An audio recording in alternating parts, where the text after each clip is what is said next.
C'est qu'elle a le sang. Et moi je viens boire ta source. Je viens boire ta source. Père, je viens boire à ta source. Je viens boire à ta source. Aujourd'hui, moi, je viens boire à ta source. Je viens boire à ta source. Elohim, moi, je viens boire à ta source. Je viens boire à ta source. Je viens boire à ta source, Seigneur. Je viens boire à ta source, Seigneur. Tu m'as appelé, je le sais, oui, je le sais. Je vous salue au nom précieux de notre Adonai Yehoshua Hamashiach. Partageons ces lives. Partageons les lives. Est-ce que le son est bon? Confirmez-moi si le son est bon. Père, je viens boire à ta source. Aujourd'hui, moi, je viens boire à ta source. Je viens boire à ta source. Incomplet, moi, je viens boire à ta source. Père, je viens boire à ta source. Assoiffez-moi, je viens boire à ta source. Moi, je viens boire à ta source. Moi, je viens boire à ta source, Seigneur. Oui, je viens boire à ta source, Seigneur. Je viens boire à ta source. Je viens boire à ta source. Père, je viens boire à ta source. Je viens boire à ta source. Je viens boire à ta source, Seigneur. Moi, je viens boire à ta source. Oh, sois élevé, Adonai. Nous te célébrons, nous te bénissons. Nous bénissons ton Saint-Nom.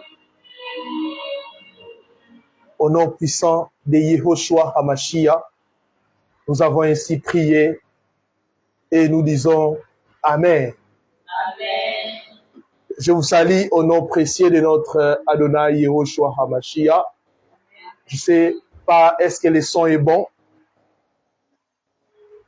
Confirmez-nous si le son est bon. Nous allons démarrer. Bienvenue dans notre convention paix et sanctification, CPS 2023. Nous croyons que le Seigneur va nous faire énormément du bien. Aujourd'hui, c'est notre deuxième jour. Hier, on était dans notre lieu de prière à Limité. Aujourd'hui, nous avons préféré faire un live. Et demain, nous allons clôturer dans notre lieu de prière à Limité à Canas. Est-ce que le son est bon? Est-ce qu'il n'y a pas de bruit? Le son est bon? Confirmez-moi, nous allons démarrer.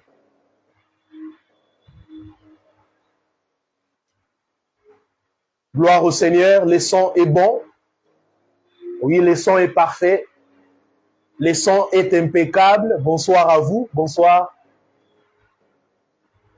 Notre thème général, c'est le renoncement aux œuvres mortes. Je vous prie vraiment de suivre l'enseignement que j'ai dispensé hier soir. Le Seigneur m'a donné les bâtons apostoliques afin de recadrer certaines choses. Et si vous suivez l'enseignement d'hier, en tout cas, vous allez comprendre ce que je dirai ce soir. Nous allons lire notre texte de base, Hébreux chapitre 6, les 3 premiers versets. Hébreux chapitre 6, les 3 premiers versets.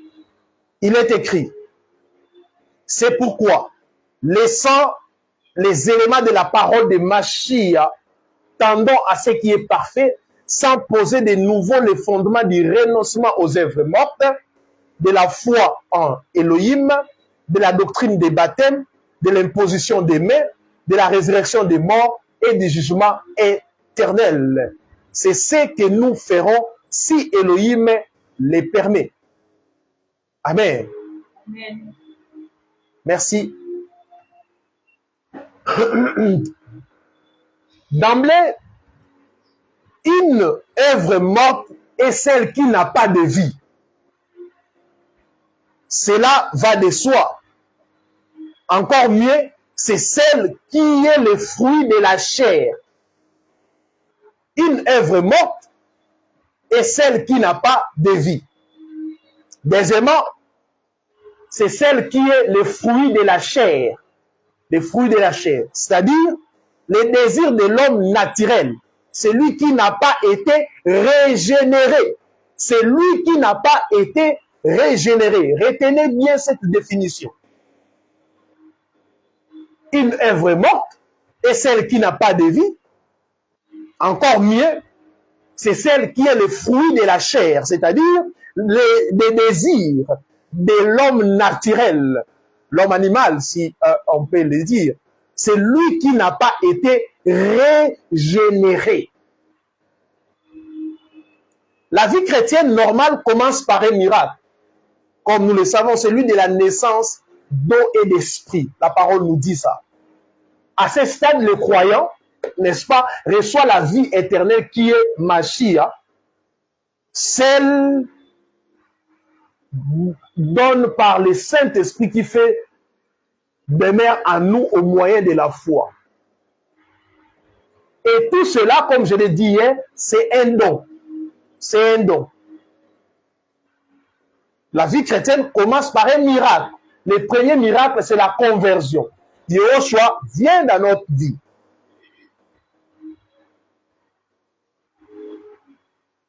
Tout cela n'est que don d'Elohim, ou la grâce, comme les gens chantent la grâce. Mais je crois alors qu'on ne doit pas exagérer avec ce concept de grâce. Sa place est primordiale dans le royaume auquel nous appartenons, mais elle ne fait pas tout. D'où la nécessité du revêtement de l'homme nouveau qui s'intériorise par une nouvelle façon de faire les choses, une nouvelle conduite. Le Seigneur, la vie éternelle, c'est un don. Cela ne vient pas de nous. On accepte cela. Mais à ce qui concerne les renoncements, c'est notre part. C'est notre part. C'est notre part. La Bible dit renoncer. Le renoncement aux œuvres mortes. Qui renonce? Est-ce que c'est Dieu ou c'est nous? C'est nous. C'est nous.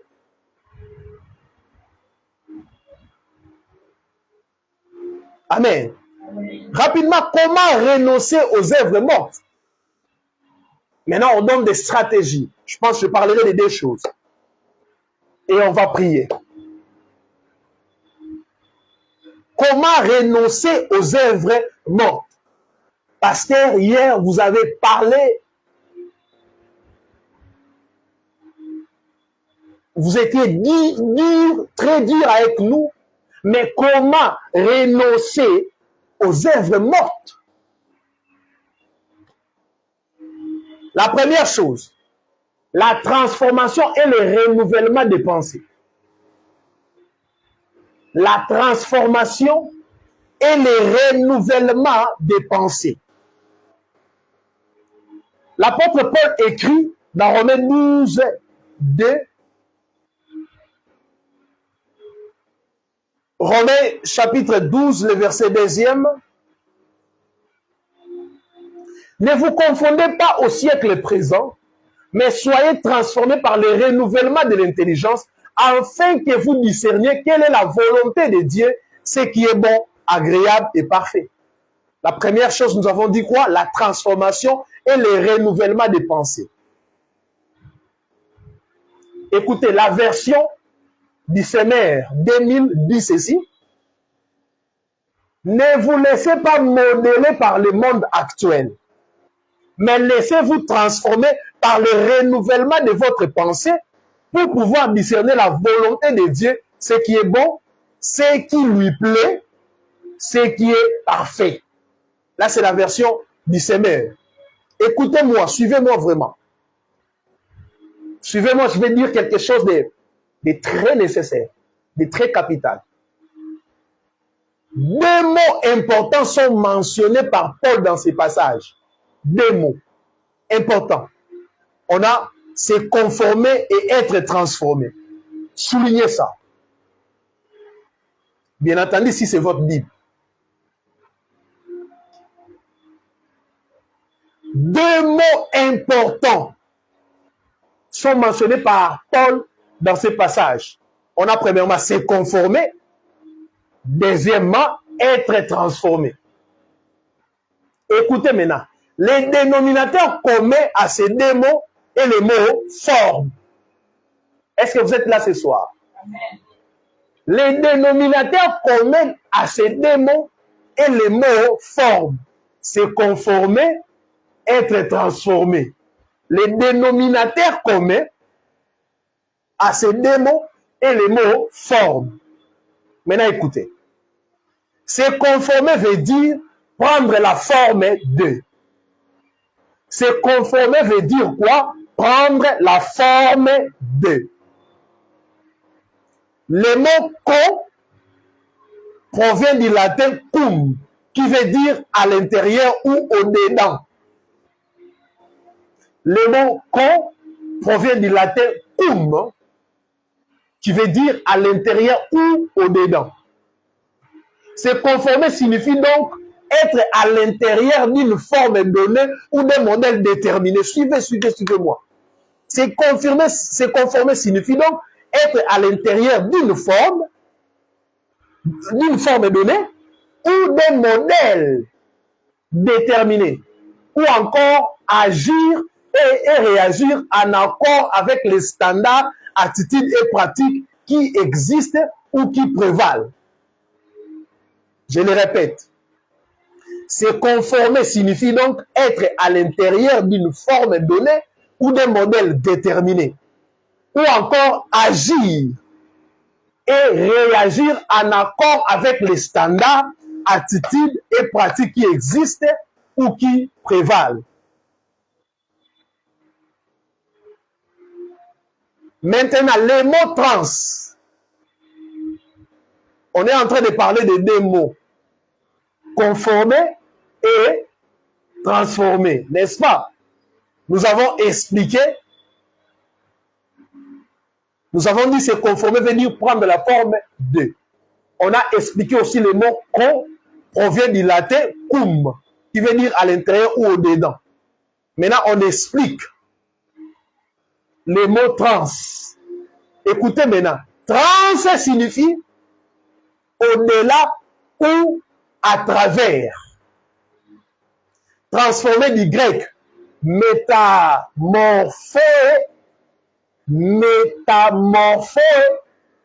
signifie donc aller au-delà d'une forme déterminée. Waouh! Aller au-delà d'une forme déterminée, des modèles déterminés ou établis, ou encore changer en forme, en nature, en apparence et en structure. Waouh! J'aimerais que quelqu'un puisse bien noter ça. Transformer du grec métamorphose, ce qui signifie donc aller au-delà d'une forme déterminée, aller au-delà. Ce n'est pas comme le mot con qu'on a vu là. Signifie aller au-delà d'une forme déterminée, d'un modèle déterminé ou établi. Ou encore, écoutez-moi, changer en forme, en nature, en apparence et en structure. Si vous mettez de l'eau dans un verre, cette eau prendra automatiquement la forme du verre. Amen. Vous voyez? Là, c'est se conformer. En d'autres termes, quand l'apôtre Paul est en train de dire Ne vous conformez pas au siècle présent. Nous avons compris que l'apôtre Paul est en train de dire quoi? Ne prenez pas la forme du monde. Ne prenez pas la forme de ce siècle présent. Comme se conformer, venir prendre la forme de.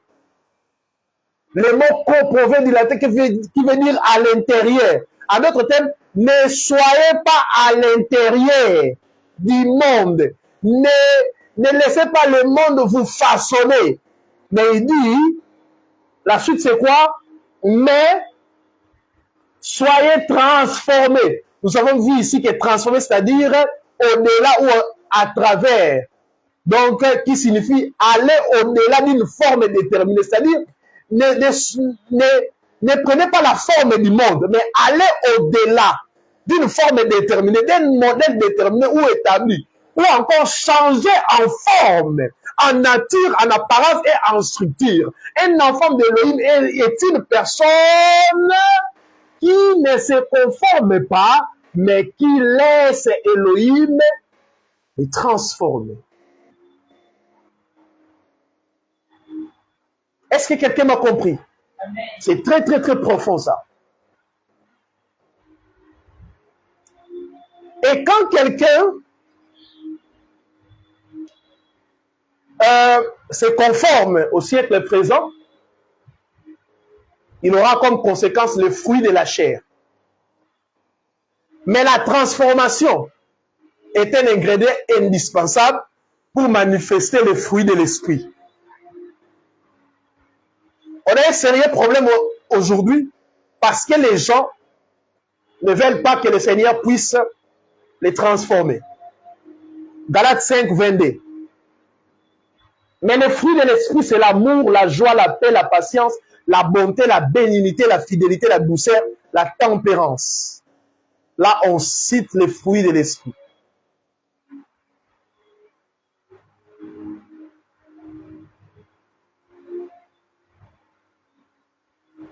Et il faut comprendre que le fruit de l'esprit, le fruit est le résultat d'un processus de l'évolution normale d'un arbre.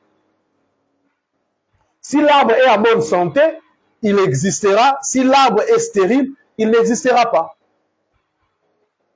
En d'autres termes, nous ne pouvons pas être exaucés. Celui qui ne renonce pas aux œuvres mortes, il ne peut pas vivre la main du Seigneur sur sa vie. La Bible dit, car Dieu n'exauce pas les pécheurs. Il exauce celui qui fait sa volonté. Une personne qui ne renonce pas aux œuvres mortes, il ne peut jamais voir la main d'Élohim dans sa vie. Et si vous voyez les gens qui vivent, ils sont en train de vivre plutôt dans les désordres, dans les péchés, et ils sont en train de voir des miracles, et ils sont en train de prospérer, attention. Là, c'est le piège de l'ennemi. Le diable est en train de donner à ces gens-là ces choses pour des objectifs. Premièrement, c'est pour que ces gens-là puissent finir en enfer, en disant que, oh, mais nous, on vit dans les péchés, mais comment on a ça? On a les mariages, on a tout ça. Deuxième chose, c'est pour que quand les enfants d'Élohim, qui sont faibles, qui ne sont pas matures, vont voir les païens prospérer et aussi diront, oh, mais ça fait combien de temps que j'ai renoncé aux œuvres mortes? Combien de temps? Combien de temps? Mais des païens qui vont dans des boîtes, ils ont des choses. Ah, j'abandonne cette vie et je suis là. C'est aussi un moyen pour eux d'évangéliser, pour que les gens puissent pécher. C'est pour cela, dans certaines églises où on ne prêche pas, où c'est le diable qui est là, on ne vous prêchera jamais le renoncement aux œuvres mortes. Ça sera seulement la haute spiritualité. Un homme vient, se présente devant vous, il prophétise pour 10 personnes et il part. Donc ça sera vraiment... je ne sais pas comment qualifier ça, de la foutaise, disons ça comme ça. Amen. La première chose pour renoncer aux œuvres mortes, la transformation et le renouvellement des pensées. Ce sont les pensées qui dirigent un homme. Les gens sont en train de voir tes actions. Mais tes actions sont vraiment le résultat de tes pensées. Ce que tu fais, c'est ce que tu penses. quand on était des païens, pourquoi on n'arrivait pas à abandonner les péchés? Je le disais hier, on a écrit que fumer nuit gravement à votre santé, mais vous allez voir un intellectuel, il est toujours en train de fumer. Il est incapable d'abandonner ça. Pourquoi il est incapable? Parce qu'il n'a pas un système de pensée renouvelé. Quand on croit à Yehoshua, on doit demander au Saint-Esprit le renouvellement de nos pensées. Nos pensées doivent être vocalisées sur une personne qui est Yehoshua HaMashiach. Et vous allez voir, quand on renouvelle notre système de pensée, automatiquement, on sera incapable de vivre dans les péchés. C'est facile. C'est très facile. Quand notre système de pensée est renouvelé, on sera incapable de pécher, de vivre dans l'impudicité, dans l'impureté, dans les mensonges, dans les commérages. Et le renouvellement de notre système de pensée deviendra efficace si aussi nous changeons notre entourage. La Bible dit, ne vous y trompez pas. Les mauvaises compagnies corrompent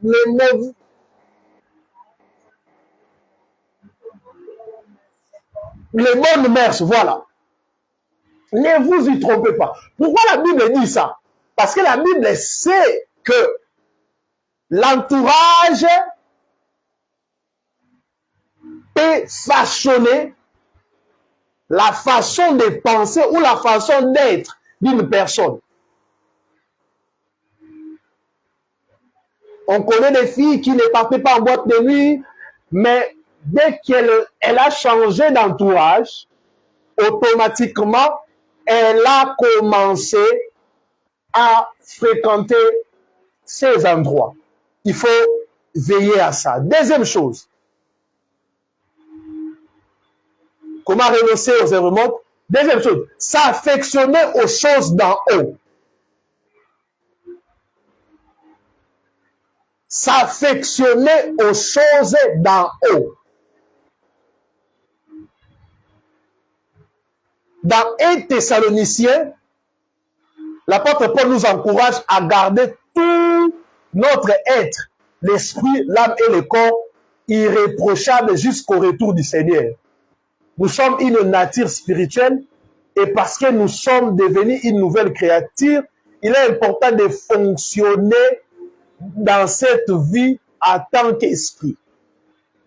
L'apôtre Paul dans 1 Thessaloniciens nous informe que l'être humain a trois parties, le corps, l'âme et l'esprit. Et c'est l'esprit qui domine. C'est l'esprit qui doit, n'est-ce pas, commander l'âme et le corps. Maintenant, dans la vie d'un païen, son esprit n'est pas encore régénéré. Son esprit est mort. C'est maintenant l'âme qui commande le corps. L'âme, c'est le siège des émotions, suivez-moi, des sentiments, de tout ce que nous connaissons. L'âme peut te pousser au péché. J'ai envie de faire ça. J'ai envie de faire telle chose. J'ai envie de coucher avec une femme, de coucher avec elle. J'ai envie de voler. Là, c'est l'âme. Un païen, c'est son âme qui dirige le corps. C'est pour cela que les païens sont incapables d'obéir au Seigneur. Même s'ils sont en train de faire des efforts, même s'ils sont en train de mettre des disciplines, mais ils vont arriver à un moment où ils ne pourront jamais, n'est-ce pas, faire parfaitement la volonté du Seigneur. Quand une personne croit au Seigneur Yehoshua, qu'est-ce qui se passe? Son esprit est régénéré. Maintenant, c'est l'esprit qui doit commander le corps ou l'âme. L'âme peut avoir envie de faire quelque chose, mais l'esprit, son esprit ou sa conscience va directement l'interpeller. C'est pour cela que Yoshua a dit ceci aux disciples, la chair est faible, mais l'esprit est disposé. Les gens ont pris ces passages en disant la chair est faible, point. Non. La chair est faible, mais l'esprit est disposé. Pourquoi l'esprit est disposé? L'esprit est disposé pour que la chair ne puisse pas accomplir ses désirs. Bien aimé, quand nous prions, nous gênons, nous sommes proches du Seigneur, automatiquement, les désirs de la chair vont disparaître. Plus nous sommes près du Seigneur, moins les désirs de la chair vont nous dominer. Amen. Amen. Vivre sur la terre en tant qu'esprit, c'est très important. Colossiens 3, 2 à 3. Colossiens chapitre 3, 2 à 3. Affectionnez-vous aux choses d'en haut et non à celles qui sont sur la terre. Vous voyez ça? Car vous êtes morts et votre vie est cachée à Mashiach en Elohim. Les gens ont pris seulement la partie B pour dire, ah, car vous êtes morts et votre vie et notre vie est cachée, notre vie est cachée. Non, prenons aussi la partie A. Affectionnez-vous aux choses d'en haut et non à celles qui sont sur la terre. Oh, oh, oh, oh, oh. C'est très important. S'affectionner aux choses d'en haut. En tant que nouvelle créature, nous sommes cachés en Yoshua HaMashiach. Nous ne sommes pas en train de bâtir un monde physique, mais nous sommes appelés à vivre sur cette terre en tant qu'enfants d'Élohim pour sa gloire. Notre nature spirituelle est appelée à se fortifier. C'est pourquoi nous devons la développer et laisser de plus en plus de place au Saint-Esprit dans notre vie. Plus nous mourions, plus nous nourrions notre esprit et plus nous aurons faim. En fait, nous devons nous affectionner aux choses d'en haut. S'affectionner aux choses d'en haut. Et non, la Bible dit. La Bible interdit même, il dit, et non à celles qui sont sur la terre. Comment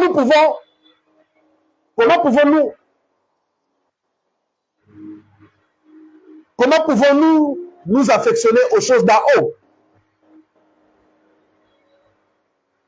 Premièrement, en pensant aux choses célestes. En pensant aux choses célestes. Deuxièmement, en méditant la parole de Yahweh.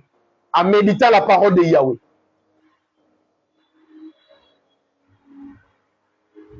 En priant. Troisième chose, en priant. Passer du temps dans la présence de Yahweh et les louer. Une autre chose, en étant investi dans notre église locale, dans le royaume du Seigneur. Une autre chose, en refusant certaines choses. Les péchés, tout ça. Pour synthétiser tout ce que j'ai donné, premièrement, j'ai dit en pensant aux choses célestes, en méditant la parole du Seigneur. Plus on médite la parole du Seigneur, moins on aura les désirs de péché. En priant, en étant investi dans notre église locale, en refusant certaines choses. Pour synthétiser cela, il faut l'intimité avec le Seigneur. S'affectionner aux choses d'en haut, c'est-à-dire l'intimité avec le Seigneur. Nous devons être intimes avec le Seigneur. Bien-aimé, si tu passes beaucoup de temps avec le Seigneur est saint. Yoshua HaMashiach est saint. Si tu passes beaucoup de temps avec lui, tu n'auras plus les désirs de la chair. Les désirs de la chair vont disparaître. Quand tu deviens intime avec le Seigneur, tu arriveras à un certain niveau où les mauvaises pensées ne peuvent jamais te déranger. Oui. Tu arriveras à un stade où tu ne peux même plus penser au mal. Donc, tu deviens... Écoutez, je vois les gens dire, la vie chrétienne, c'est être comme Christ. faire comme Christ et qu'on sent. Oui, mais là, c'est quelque chose d'un peu difficile. Imiter quelqu'un, c'est une chose vraiment extrêmement difficile. Très difficile même. Imiter une personne, retenez ça. Comme quelqu'un a dit, mettez ça sur Internet. Bon, je suis déjà sur Internet. Donc, retenez ça. Imiter quelqu'un, c'est vraiment difficile. Mais dans la nouvelle alliance, la sanctification est tellement facile. Pourquoi? Parce que dans la nouvelle alliance, nous ne sommes pas là seulement pour imiter Mashiach, mais Mashiach est en nous. Les gens ne doivent pas voir une différence entre Yehoshua de la Bible et toi. Non, l'apôtre Paul dit, ce n'est plus moi qui vis, mais c'est Yehoshua, c'est Christ qui vit en moi. Mais c'était un processus. L'apôtre Paul n'a pas dit ça au début de sa vie chrétienne. Non. L'apôtre Paul n'a pas dit ça au début de la vie chrétienne. Donc, l'apôtre Paul a fait vraiment un travail. Et c'était vraiment un processus. Comme lui-même il a dit, jusqu'à ce que Christ soit formé en vous. Christ doit prendre forme en vous. Le plus haut niveau de la spiritualité, ce n'est pas le nom spirituel. C'est quand Christ prend forme en nous. C'est quand Christ prend forme en nous. Et là, on sera incapable de pécher. Là, il n'y aura pas quelqu'un pour t'enseigner que telle chose c'est un péché. Il faut renoncer à ça. Il n'y aura pas de suivi. Il n'y aura plus de suivi. Pourquoi? Christ est déjà formé en toi. Qui a fait le suivi de l'ennemi éthiopien? Non, personne. Personne. Pourquoi? Ces gens-là prenaient, n'est-ce pas, les choses de Dieu au sérieux. Au sérieux. Jusqu'à ce que Mashiach soit formé en vous. Pour que Mashiach soit formé en toi, tu dois s'affectionner aux choses d'en haut et non celles qui sont sur la terre. Non. L'affection aux choses d'en haut est une clé essentielle pour renoncer aux œuvres mortes. Ce qui t'inspire va déterminer ce que tu vas manifester. Ce qui t'inspire va déterminer ce que tu vas manifester. Aujourd'hui, il y a des prophètes qui disent que la musique mondaine n'est pas un péché. Mais cette musique est en train de souiller les corps des enfants d'Élohim. Par exemple, si tu veux la paix, écoute le prince de la paix. Est-ce que tu vas écouter ce monsieur mondaine-là? Faire ou tout simplement appliquer la parole de Dieu fera de nous des chrétiens morts quant aux œuvres de la chair, mais vivants pour annoncer les vertus de Dieu qui nous a appelés des ténèbres pour être des témoins dans son admirable lumière. Jean chapitre 15, le verset 19. Jean chapitre 15, le verset 19. La Bible dit ici, affectionnez-vous aux choses d'en haut. Je vais vous démontrer que nous sommes d'en haut. Si vous étiez du monde, le monde aimerait ce qui est à lui. Mais parce que vous n'êtes pas du monde et que je vous ai choisi du milieu du monde, à cause de cela, le monde vous hait. Ah, gloire au Seigneur. Tu te poses des questions. Mais pourquoi les gens ont une haine contre moi? La Bible, le Seigneur répond. Si vous étiez du monde, le monde aimerait ce qui est à lui. C'est pour cela, quand tu étais dans le monde, tu fréquentais les boîtes de nuit, tu faisais tout ce que tu faisais là, les gens ne parlaient pas. Les gens ne disaient rien. D'ailleurs, certaines personnes t'encourageaient. Tu pouvais appeler, tu dis non, je suis dans une fête, je rentrerai demain, il n'y aura pas de problème. Pourquoi? La Bible dit que le monde aime ses enfants. Si vous étiez du monde, le monde aimerait ce qui est à lui. Mais parce que vous n'êtes pas du monde, alléluia, et que je vous ai choisi du milieu du monde, à cause de cela, le monde vous hait. Parce que tu es choisi. Si tu appelles à la maison, tu dis, je passerai une nuit à la montagne pour prier. Ils vont se fâcher. Yehoshua dit, tu es en train de passer des moments difficiles dans ton foyer. Tu es en train de passer par des moments difficiles parce que tu veux plaire au Seigneur. Sache que la Bible dit, Si vous étiez du monde, le monde aimerait ce qui est à lui. Écoutez, dans des familles, souvent, les gens qui se fréquentent beaucoup ou qui sont proches, souvent, ils sont dans les mêmes loges. Ouais. Oui, oui, c'est verset clair. Si vous étiez du monde, le monde aimerait ce qui est à lui. Dans des familles, les gens aussi qui prient sérieusement seront aussi dans un cas. Mais quand tu vois quelqu'un prier, mais nager dans les deux cas, c'est soit le monde satanique qui est dans votre famille est en train d'envoyer cette personne pour scruter ta vie. La personne est en mission dans ta vie. Il faut faire très attention. Car les ténèbres ne se mélangent jamais avec la lumière. Soit tu es chaud, soit tu es froid. Amen. Soit tu es chaud, soit tu es froid. Il n'y a pas le milieu. Il n'y a pas le milieu. Il n'y a pas le milieu. Tu es en train de me suivre, mais je te pose des questions. Qu'est-ce que j'ai fait? Yoshua répond, si tu étais un mondé, ne redeviens pas et tu verras. Tu verras comment ces gens-là vont vraiment te... Ils vont vraiment t'accueillir avec un grand sourire. Parce que nous avons Yoshua en nous. Nous ne savons pas ce que Yoshua fait. Le renoncement aux œuvres mortes, c'est la clé pour vivre les exploits. C'est la clé pour vivre la main du Seigneur dans ta vie.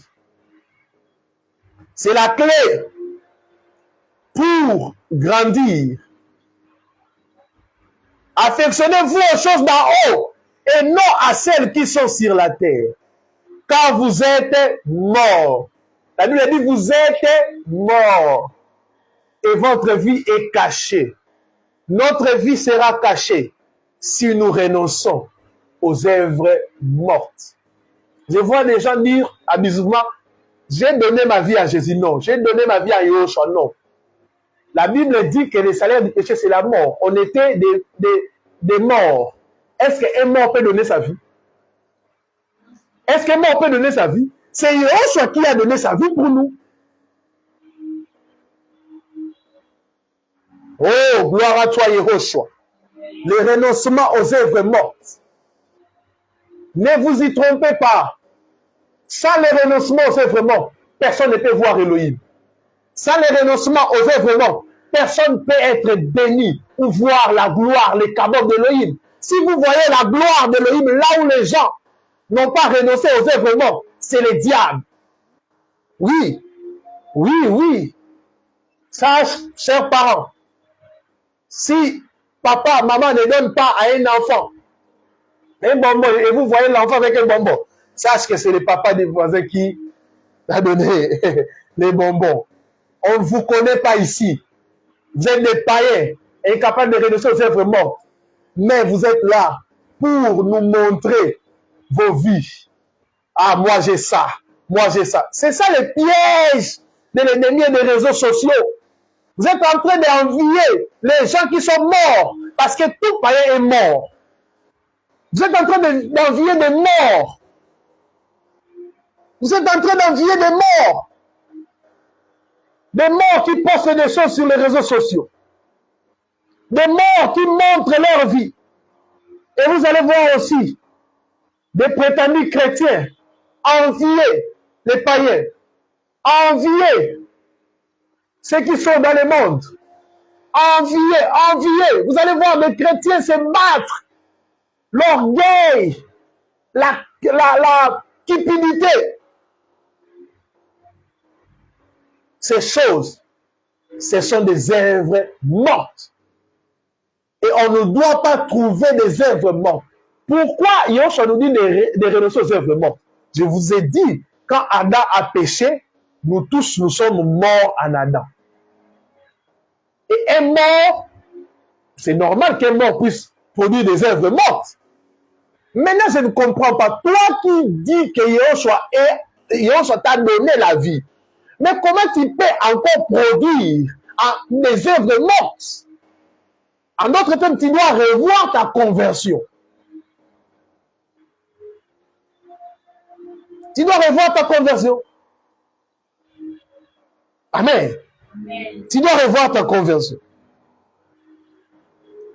Tu dois revoir ta conversion. Est-ce qu'on peut prier? Que Elohim vous bénisse. Est-ce qu'on peut prier? Oh Seigneur, nous te bénissons. Nous te bénissons pour ce moment.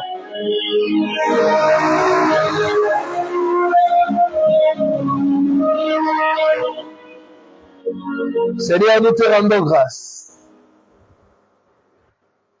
Oh Ramakaya Barabakaya Bashakarabasa.